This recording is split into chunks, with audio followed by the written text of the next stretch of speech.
Mrs. Calloway, I need to tell you some things, and I need you to know that none of this is easy, and none of it is meant to cause you more pain.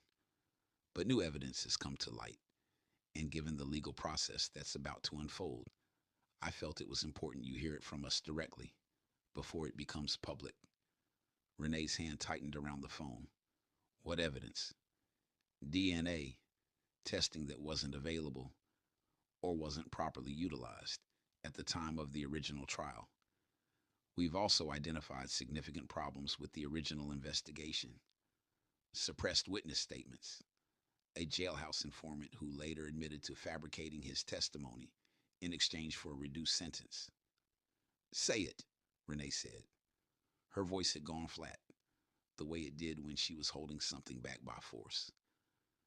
Just say what you're trying to tell me. A pause. We believe Marcus Reed is innocent. We believe he has spent the last 11 years in prison for a crime he did not commit. The room was very quiet. Outside, a car passed on the street, and Renee could hear, faintly, the particular hush of wind through the maple tree Devin had once tried to climb when he was 8 years old and broken his arm doing it. Then who, she said, killed my son? We don't know yet, Angela said quietly, but we intend to find out.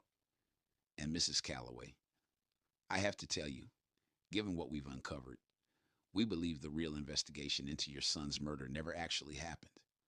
Once they had Marcus Reed, they stopped looking. Renee did not sleep that night.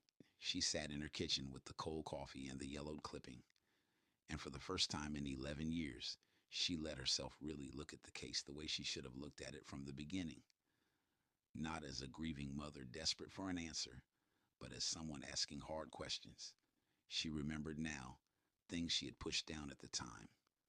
The detective on the case, a man named Phil Ostrowski, had seemed almost relieved when Marcus Reed was arrested, relieved in a way that had felt strange to her even then, though she'd been too consumed by grief to examine it. The trial itself had moved quickly, almost too quickly. The public defender assigned to Marcus had seemed overwhelmed, underprepared, outmatched by a prosecution that presented its case with a confidence that, looking back, felt less like certainty and more like performance. And there had been a witness. She remembered him now, a man named Curtis Boone, who had testified that he'd seen Marcus Reed near the laundromat the night of the murder, that Marcus had confessed to him